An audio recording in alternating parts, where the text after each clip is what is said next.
Pemirsa, badai Milton yang menyapu Florida, Amerika Serikat mengakibatkan 16 orang tewas dan 2 juta orang tanpa sambungan listrik. Pasca badai, orang-orang mulai kembali ke tempat tinggal masing-masing untuk memeriksa kerusakan yang mereka alami. Untuk mengetahui laporan langsung selengkapnya dan berita lain dari Amerika Serikat, kami sudah bergabung langsung dengan Valdia Baraputri di Washington DC. Selamat pagi Valdia, waktu Indonesia. Seperti apa kondisi di sana pasca badai Milton ini menyerang?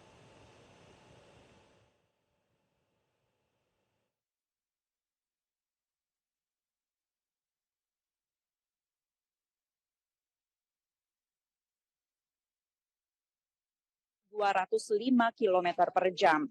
Nah, badai Milton ini kekuatannya menurun dibandingkan saat masih menuju ke daratan Florida sebagai badai kategori 5, namun menerjang Florida dengan kategori 3 begitu. Meski demikian, badai Milton tetap saja meninggalkan kerusakan di sepanjang daratan Florida di bagian tengah yang mempengaruhi banyak komunitas yang baru saja menata kehidupan mereka kembali atau membersihkan tempat tinggal mereka setelah diterjang badai Helen baru saja 2 minggu lalu. Seperti yang dapat Anda lihat, ini adalah salah satu evakuasi seorang pria yang mengapung dengan hanya memegang peti pendingin atau cooler di tengah laut Meksiko yang jaraknya 48 kilometer dari lepas pantai Florida. Sementara itu, pejabat pemerintah negara bagian serta juga Garda Nasional Florida melaporkan ada lebih dari 1.000 orang yang diselamatkan sejak badai Milton menerjang Florida di pertengahan minggu ini. Selain itu, pejabat negara bagian juga mengatakan bahwa saat ini meski seluruh total kerusakan ini masih dinilai dan masih diperiksa, namun dipastikan bahwa kerusakan badai Milton ini tidak seburuk yang diperkirakan.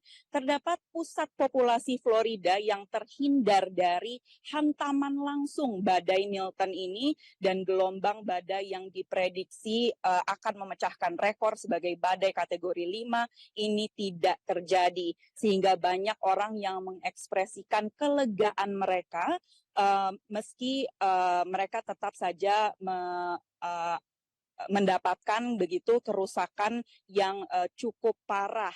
Sebagai perbandingan, jika badai kategori 5 ini kekuatan anginnya di atas 200 km per jam. Jadi bisa dibandingkan bahwa Milton ini yang sebagai badai kategori 3, kekuatan anginnya sekitar atau maksimal 205 km per jam. Sehingga kerusakannya pun tidak seburuk yang diperkirakan. Meski demikian, tetap saja seperti yang Anda lihat, dampak dari badai Milton ini merusak bangunan dan menenggelamkan rumah dan bangunan di Florida.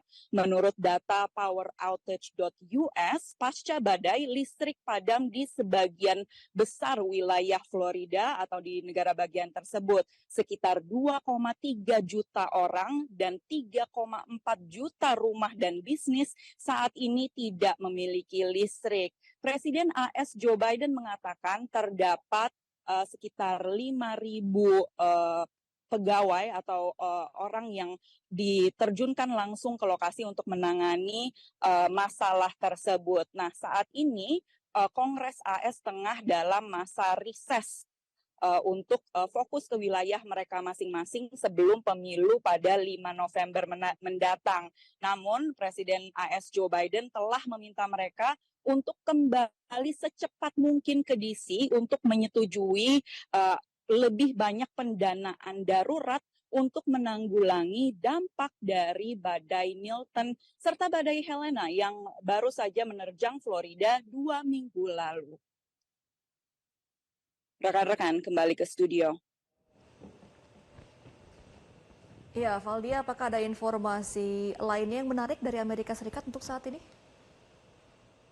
Ya, selain dari badai Milton, juga ada berita besar lainnya di Amerika Serikat, yakni gugatan hukum terhadap aplikasi TikTok. Jadi terdapat lebih dari 12 negara bagian juga Washington DC yang menggugat TikTok dengan klaim bahwa layanan mereka membuat anak-anak dan remaja ketagihan.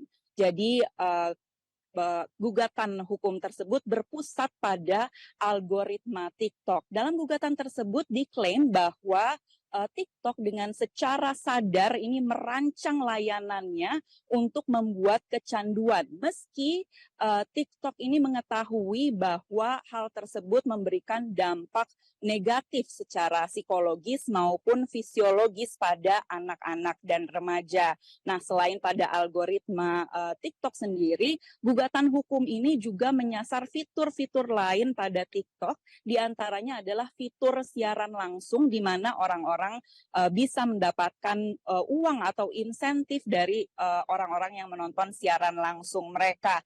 Nah, gugatan hukum ini mengklaim bahwa siaran langsung tersebut dapat mendorong anak-anak dan remaja yang menggunakan aplikasi TikTok untuk membuat video yang berisi konten eksplisit maupun seksual untuk mendapatkan insentif lebih yang bisa menjadi uang, begitu, rekan-rekan. Baik, terima kasih Valdia Baraputri melaporkan langsung dari Washington DC. Jelajahi cara baru mendapatkan informasi. Download Metro TV Extend sekarang.